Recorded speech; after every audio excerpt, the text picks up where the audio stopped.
High, good morning. আমি অপূর্ব বোস দাঁড়িয়ে রয়েছি দিল্লির RK আশ্রম মেট্রো স্টেশনের সামনে। আমাদের পাশেই রয়েছে রামকৃষ্ণ মিশন, স্বামী বিবেকানন্দের তৈরি আমাদের রামকৃষ্ণ মিশন, এখানে একদম মেট্রো স্টেশনের গায়ে। আমরা রাতে ছিলাম এখানকার পাহাড়গঞ্জ, সেখানে গোল্ডেন উইংস হোটেলে। সেখান থেকে আমরা বেরিয়ে পায়ে হেঁটে জাস্ট 10 মিনিট হাঁটা পথ RK আশ্রম আমাদের মেট্রো স্টেশন। এখান থেকে আমরা শুরু করছি আজকের দিনের যাত্রা। আমাদের আজকে 4র্থ দিন। আমরা 12 তারিখ রাতে কলকাতা থেকে শুরু করেছিলাম যাত্রা, আগ্রা হয়ে আমরা কালকে দিল্লিতে ঢুকেছি। এখন আমরা বেরোচ্ছি, আজকের 4র্থ দিনে শুরু করছি যাত্রা RK আশ্রম মেট্রো স্টেশন থেকে। আজকে এখানে দেখাবো আপনাদের টোটাল দিল্লি শহরের বিভিন্ন দর্শনীয় জায়গাগুলো মেট্রোতে করে কিভাবে সহজে এবং কম খরচে ঘোরা যায়। থাকছে আপনাদের সামনে দিল্লির ডেস্টিনেশনগুলো। ওকে, এগোচ্ছি আমরা, এগিয়ে যাব সামনে। আমার সঙ্গে রয়েছে আমার ভাই তপন, আমার কলিগ। সম্পূর্ণ দিল্লি শহরটা মেট্রো কানেক্টেড। আপনি দিল্লির যে কোনো প্রান্তে পৌঁছে যেতে পারবেন মেট্রো চেপে। বিভিন্ন লাইনের মেট্রো আছে, শুধু চেঞ্জ করে আপনাকে যেতে হবে।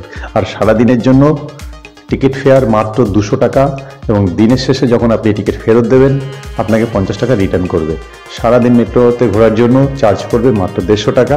আর 3 দিনের জন্য যদি টিকিট কাটেন, টিকিটের দাম 500 টাকা, এবং টিকিট ফেরত দিলে 50 টাকা ফেরত, মানে 3 দিনের জন্য 450 টাকা ফেয়ার মেট্রো। সামনে টিকিট কাউন্টার, এখান থেকে আমরা টিকিট নেব। রাজীব চক থেকে আমরা নামলাম সেন্ট্রাল সেক্রেটারিয়েট মেট্রো স্টেশন। এখান থেকে বেরিয়ে এখানে রয়েছে বাস স্ট্যান্ড, আমরা এর পাশ দিয়ে বেরিয়ে চলে যাব সামনের দিকে। মেট্রো স্টেশন থেকে নেমে জাস্ট 2 পা হেঁটে আমার পিছনে রয়েছে এখন আমাদের রাইসিনা হিলস বা রাষ্ট্রপতি ভবন, একদম চোখের সামনে। জাস্ট রাইসিনা হিলসকে সামনে রেখে যদি আপনি পুরো অপোজিটে ঘুরে যান, অপোজিটে ঘুরে আমার পেছনে রয়েছে ইন্ডিয়া গেট, তাহলে আপনার কোনো রকম টোটো বা অটো টোটার দরকার নেই। এখান থেকে জাস্ট 2 পা হেঁটে মেট্রো স্টেশন এই পথে। এখান থেকে জাস্ট এগিয়ে আসুন, এগিয়ে এসে মাত্র 1 মিনিটও নয় হাঁটা পথ। পরপর দুদিকে রয়েছে আমাদের দুটো ডেস্টিনেশন, ইন্ডিয়া গেট এবং রাইসিনা হিলস।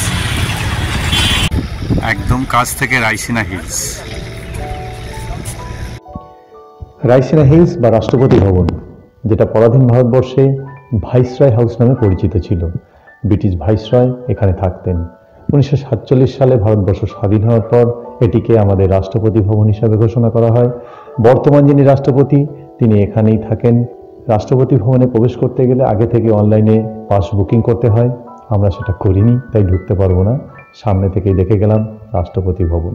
রাষ্ট্রপতি ভবনের ঠিক পাশেই সবুজ ঘাস সাজানো গাছের ওপর দিয়ে উঁকি দিচ্ছে আমাদের ভারতীয়দের গর্ব সংসদ ভবন, যেখান থেকে আমাদের ভারতবর্ষের শাসন ব্যবস্থা পরিচালনা করেন আমাদের ভারতবর্ষের মন্ত্রিসভা।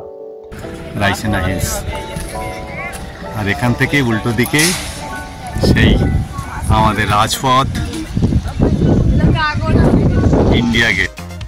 রাষ্ট্রপতি ভবন বা রাইসিনা হিলস পিছনে রেখে সকালের মিষ্টি রোদ মেখে আমরা এগিয়ে চলতে শুরু করলাম রাজপথ ধরে।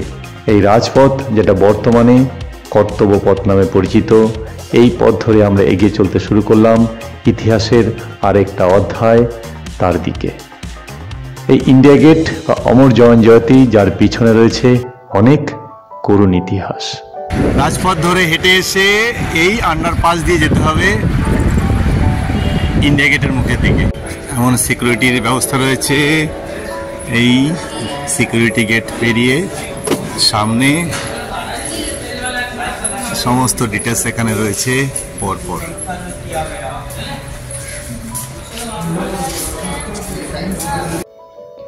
ইন্ডিয়া গেট, এটি প্রকৃতপক্ষে অল ইন্ডিয়া ওয়ার মেমোরিয়াল কর্তব্য পথের এক প্রান্তে অবস্থিত। এটির পিছনে অনেক দুঃখের ইতিহাস রয়েছে। 74,187 জন ভারতীয় সৈনিক, যারা 1914 থেকে 1921 খ্রিস্টাব্দের মধ্যে প্রথম বিশ্বযুদ্ধের সময়ে পৃথিবীর বিভিন্ন দেশের বিভিন্ন যুদ্ধক্ষেত্রে মৃত্যুবরণ করেছিলেন, তাদের স্মৃতির উদ্দেশ্যেই তৈরি হয়েছিল অমর জওয়ান জ্যোতি বা বর্তমানে ইন্ডিয়া গেট।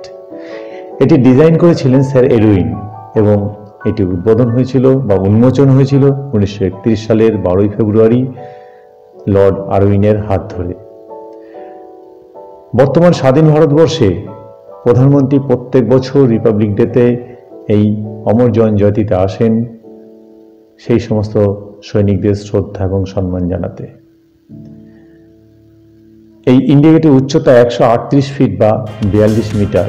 প্রতিদিন এখানে 7টা থেকে 9টা 30 পর্যন্ত লাইট অ্যান্ড সাউন্ড শো হয়। সেটি দেখতে হলে আসতে হবে সন্ধ্যাবেলাতে। এখন দাঁড়িয়ে রয়েছি ইন্ডিয়া গেটের সামনে। রাইসিনা হিলস থেকে 1.5 কিলোমিটার সোজা পথ ধরে আমরা হেঁটে এলাম ইন্ডিয়া গেটের সামনে। এখন সূর্য রয়েছে পূর্ব আকাশে। ঠিক ইন্ডিয়া গেটের পেছন দিক থেকে ছবি নেওয়া হচ্ছে।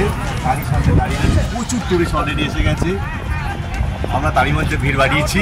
আর ঠিক এই ইন্ডিয়া গেটের সামনের দিকে হচ্ছে নেতাজি সুভাষচন্দ্র বসুর স্ট্যাচু, আমাদের ন্যাশনাল হিরো নেতাজি সুভাষচন্দ্র বসু চিরাচরিত ভঙ্গিমায় দাঁড়িয়ে আছেন। আমাদের সকালবেলাটা শুরু করলাম আমরা এই ইন্ডিয়া গেট দিয়ে। আজকে আমাদের সারাদিনের প্রোগ্রাম করেছি। ঠিক সোজা হেঁটে গিয়ে আমরা পাবো রাইসিনা হিলস। আবার 1.5 কিলোমিটার হাঁটবো রাইসিনা হিলসের দিকে। তারপর নেক্সট গাছে ঘেরা সবুজ লনের চাদরে মোড়া সেই পথ ধরে আমরা এগিয়ে চললাম রাইসিনা হিলসের দিকে। সবুজ ভেলভেটের ঘাসের উপর সব মজা নিচ্ছে, কেউ রাজপথে, কেউ সবুজ ঘাসে। ইন্ডিয়া গেট পিছনে ফেলে সবুজ ঘাসের লনের উপর থেকে এগিয়ে চললাম আমাদের পরবর্তী গন্তব্যের দিকে। এবার আমরা যাব Lal Qila. Central secretariat metro station থেকে আমরা ব্লু লাইন ধরে যাব লালকেল্লা। ইন্ডিয়া গেটের কাছে সেন্ট্রাল সেক্রেটারিয়েট মেট্রো স্টেশন থেকে ব্লু লাইন মেট্রো ধরে আমরা চলে এলাম দিল্লির লালকেল্লা মেট্রো স্টেশন। এই মেট্রো স্টেশন থেকে বেরোলেই সামনেই রয়েছে দিল্লির লালকেল্লা। লালকেল্লা মেট্রো স্টেশন থেকে নেমে জাস্ট ঘুরে এখন দাঁড়িয়ে আছি দিল্লির রেড ফোর্ট, যেটাকে বলা হয় লালকেল্লা, তার সামনে। আর ঠিক এই মেট্রো স্টেশনের উল্টো দিকে যে মন্দির দেখা যাচ্ছে, জৈন মন্দির, মন্দিরটা পার করে ডান দিকে ঢুকলেই যেখানে খাওয়া দাওয়ার হোটেল পাবেন আপনারা। পেট পুরে খেয়ে নিয়ে ঢুকে পড়ুন লালকেল্লায়। সারাদিন এনার্জি নিয়ে দেখুন লালকেল্লা। আমরা একবার ঢুকবো দিল্লি লালকেল্লা। দিল্লি দর্শন। সামনেই দেখুন উঠছে আমাদের জাতীয় পতাকা লালকেল্লার উপরে। সগর্বে আমাদের গর্ব, আমাদের জাতীয় পতাকা। রেড ফোর্টে ঢোকার ঠিক পাশেই রয়েছে টিকিট কাউন্টার, যেখানে লাইন দিয়ে সবাই টিকিট কাটছে। টিকিট ঘর, এখানে স্ক্যান করে টিকিট বুক করতে পারবেন। Per head 35। দেখুন সামনে বোর্ডে রেড চার্ট দেওয়া রয়েছে। Only monument counter ticket 50, online 35। Monument and museum counter ticket 80, অনলাইনে 56। ফরেনারদের রেড চার্ট আলাদা, তাদের জন্য কাউন্টার টিকিট 600, অনলাইন 550। রয়েছে এখন লালকেল্লা, যারা তৈরি করেছিলেন মোগল সম্রাট শাহজাহান, যার সূচনা হয়েছিল 1638 খ্রিস্টাব্দে আর প্রায় 10 বছর লেগেছিল এটি তৈরি করতে। 1648 খ্রিস্টাব্দের 6 এপ্রিল এটি শাহজাহানবাগ নামে ওপেন হয়েছিল এবং এটি পুরনো দিল্লিতেই অবস্থিত। কেল্লার যে সুরক্ষা বলয়, এই পরীক্ষা এটা সম্পূর্ণ জলে ভর্তি থাকতো। বাইরের কোনো শত্রু আক্রমণ করতে হলে তাকেই জলের যে পরীক্ষা পার করে যেতে হতো। এতে ছাড়া থাকতো কুমির, সেই কুমিরের মুখ থেকে বেঁচে তবে যেতে হতো। আর উপরে প্রহরীরত সেনাবাহিনীর আক্রমণ। বহু শতাব্দী ধরে বহু ইতিহাস তার সাক্ষী এই লালকেল্লা। 1739 খ্রিস্টাব্দে নাদের সহ দিল্লি দখল করে, তখন এই দিল্লির লালকেল্লা তিনি লুটপাট চালিয়েছিলেন। এখানকার বহুমূল্য ধন সম্পদ এবং সঙ্গে শাহজাহানের তৈরি বিখ্যাত ময়ূর সিংহাসন তিনি পারস্যে নিয়ে গিয়েছিলেন এবং দিল্লি শহরকে প্রায় ধ্বংসস্তূপ বানিয়ে দিয়েছিলেন। এর পরে 1771 থেকে 1803 খ্রিস্টাব্দ পর্যন্ত এই দিল্লি লালকেল্লা দখলে ছিল মারাঠাদের। 1783 খ্রিস্টাব্দে দুদিনের জন্য শিখদের দখলে চলে আসে। এরও পরে 1857 খ্রিস্টাব্দে ভারতবর্ষের যে সেপাহী বিদ্রোহ হয়েছিল, মোগল সম্রাট তাতে যোগদান করে এবং ব্রিটিশরা এই সেপাহী বিদ্রোহ পরাস্ত করে পুরোপুরি দিল্লির দখল এবং দিল্লির লালকেল্লার দখল নেন। ঢুকতেই একদম ঠান্ডা হাওয়ায় ভরে গেল। এখন উপরের কাঠামো, দুপাশে রয়েছে অসংখ্য দোকান। রেড ফোর্টের ভেতরেই দুপাশেই রয়েছে দোকানের সারি, প্রচুর দোকান রয়েছে। সাজাগোজার জিনিস, চাদর, শাল থেকে শুরু করে বাসনপত্র, গহনা, সমস্ত কিছু। একের পর এক খিলান দরজারা পার করে পৌঁছে গেলাম একেবারে খোলা জায়গায়। চারিদিকে বিস্তীর্ণ ফাঁকা এলাকা রয়েছে, রয়েছে প্রচুর গাছপালা, আর তারই মাঝখানে রয়েছে একাধিক পুরনো বিল্ডিং। সেই পুরনো আমলে, মোগল আমলে তৈরি বিল্ডিংগুলি এখনো রয়েছে সদর্পে সগর্ভে। আগ্রা ফোর্ট এবং দিল্লির যে লালকেল্লা, তার ডিফারেন্স এখানেই। আগ্রা ফোর্ট একটা কম্প্যাক্ট, একের পর এক ছোট্ট জায়গার মধ্যে উঠে গিয়েছে, আর এই লালকেল্লা বিরাট এরিয়া জুড়ে পাঁচিল, উঁচু পাঁচিল দিয়ে ঘেরা, পরীক্ষা দিয়ে ঘিরে, মাঝখানে রয়েছে প্রশস্ত এরিয়া, যার বিভিন্ন অংশে সেই সময়ে বিভিন্ন দপ্তর, সম্রাটের বসার জায়গা, তাদের থাকার জায়গা, সেনাবাহিনীর জায়গা সেসব ছিল। এটাই ডিফারেন্স আগ্রা ফোর্ট এবং দিল্লির লালকেল্লার মধ্যে। এটা নওবাতখানা। গেট থেকে ঢুকেই একদম সামনে দেখতে পারবেন দাঁড়িয়ে রয়েছে নওবাতখানা। দেওয়ানিয়াম, কি অসাধারণ সুন্দরভাবে তৈরি হয়েছে দেওয়ানিয়াম। সম্পূর্ণ লাল বেলে পাথর দিয়ে তৈরি এটি। প্রত্যেকটা পিলার গোটা পাথর কেটে তার নকশাগুলি ফুটিয়ে তোলা হয়েছে একই রকমভাবে। এক অসাধারণ সুন্দর জায়গা, যেখানে বসে সম্রাট শাহজাহান পরবর্তী মুঘল সম্রাটরা পরিচালনা করতেন ভারতবর্ষের সাধারণ মানুষের বিচার ব্যবস্থা। এর মাঝে রাখা রয়েছে যেখানে সম্রাট বসতেন। কি অসাধারণ সূক্ষ্ম কারুকার্য দিয়ে তৈরি হয়েছিল সেই বসার সিংহাসন। সম্পূর্ণ আভিজাত্যতা দম্ভের প্রতীক এই সিংহাসন। দেওয়ানি খাস সম্রাট শাহজাহানের শৌখিনতা এবং আভিজাত্যের আরেকটা নিদর্শন, যেটা তৈরি করতে তিনি কার্পণ্য করেননি, বহু অর্থ ব্যয় করেছিলেন এর পিছনে। প্রত্যেকটা ইঞ্চি, প্রত্যেকটা অংশ সূক্ষ্ম কারুকার্যে মোড়া, যেখানে বসে চলত রাজপরিবার, আভিজাত এবং পরিচিত মানুষের বিচার ব্যবস্থা।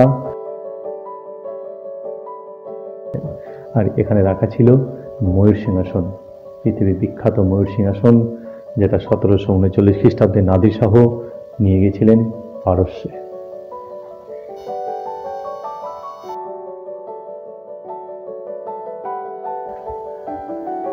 এটি হীরামহল, আর এক প্রান্তে রয়েছে শাহীবুর্জ। প্রত্যেকটি অংশ গোটা মার্বেল পাথর খোদাই করে এক একটা পিলার, প্রত্যেকটা অংশ তৈরি হয়েছিল। প্রত্যেকটা অংশই কিন্তু আভিজাত্যের স্বাদ এখনো বহন করে চলেছে।